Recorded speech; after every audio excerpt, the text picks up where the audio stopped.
Good morning, good afternoon, happy Friday, class. I'm going to be doing these regular Friday check-ins, kind of talk a little bit about what we have coming up for what we talked about this week, what we got coming up for the next week, what you have due the coming weekend, and the like. So this week, our introductory week, we just want to make sure that you have access to the textbook. So please make sure that you've accessed the textbook. Most of you have taken the course entry quiz. So once you take the course entry quiz, you should have access to the textbook and all the material.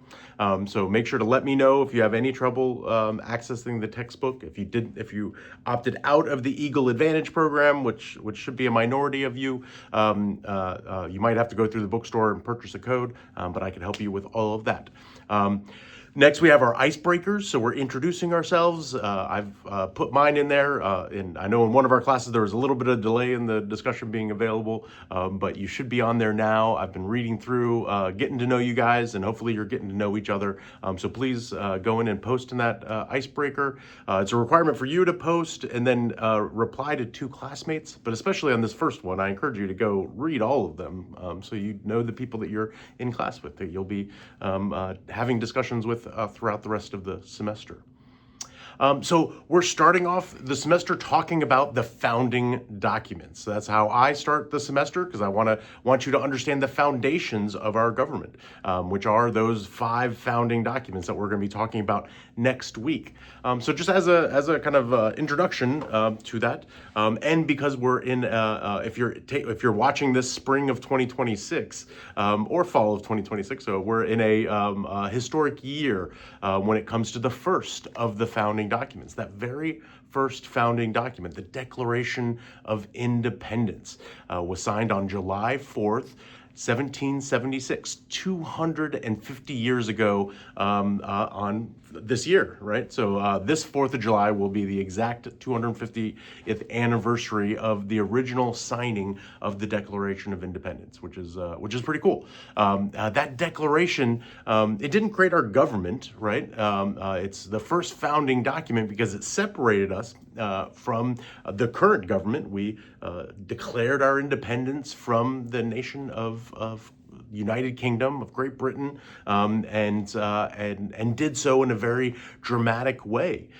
So the Declaration didn't create the government by any means. That's going to come later. We talk next week with the Articles of Confederation and the U.S. Constitution, but it did create a nation.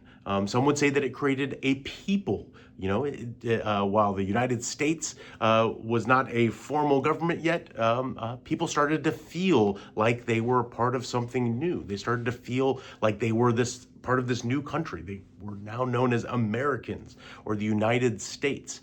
That formality would come a little bit later. But this was an incredible document at the time. It's really separated into 2 parts. The original is kind of the what we know the most famous words from the Declaration of Independence. Those words, we hold these truths to be self-evident that all men and women are created equal and endowed by their creators with certain inalienable rights, meaning that you can't take these rights away. They're God-given rights. The government can't give them to you or take them away. They're inalienable. And Jefferson uses the term such as life, liberty, and happiness. And the pursuit of happiness, life, liberty, and the pursuit of happiness. These are things that the government can't give us, that government can't take away. And this was a profound statement. Most people in the world lived under authoritarian governments, under authoritarian monarchs. And here is a group of people saying that no, kings don't have the authority to rule over us. We have the authority to rule over each other.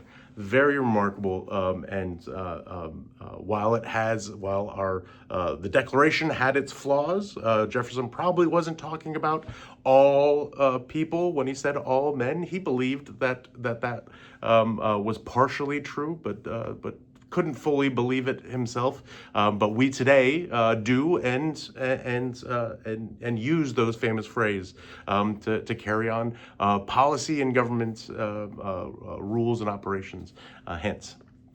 The other part of the Declaration was the grievances, was the justification for the Declaration and the starting a, ultimately fighting a war with England. They were a list of 18 grievances, 18 things that the king, they kind of shifted the focus from the king, or from the parliament being the bad guy to it being the king, so they could have one person be the bad guy. It's much easier to focus a revolution around a person than a democratic body, and so they focused it on the king. And there were such things as the king is inciting insurrection, that they've inflamed tensions among the colonists or amongst the states.